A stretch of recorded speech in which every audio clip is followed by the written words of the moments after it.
You need to add more gas.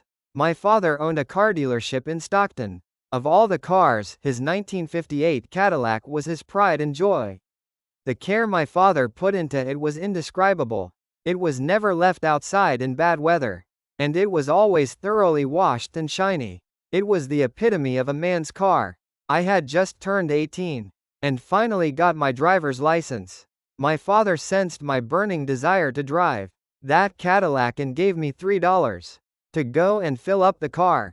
I climbed into the Cadillac, filled with excitement and pride, and then we slowly drove to the gas station, while the gas station attendant was filling up my tank, cleaning my windshield, and checking my oil and tire pressure.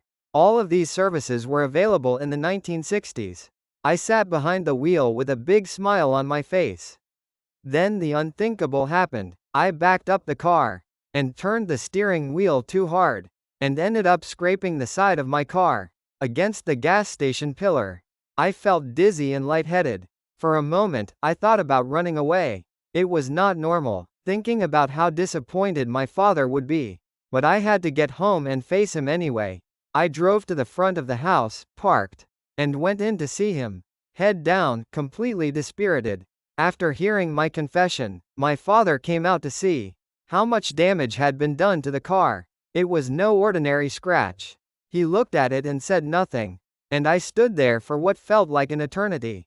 Finally, I looked up at my father and asked in a trembling voice, "Father, what can I do for you?" My father suddenly turned his head away from the car and took his wallet out of his back pocket. He then took out $2 and handed it to me. As I stood there, not knowing what was going on, my father looked into my eyes with a smile and said, "I think you need to put more gas in. Go and fill up with $2.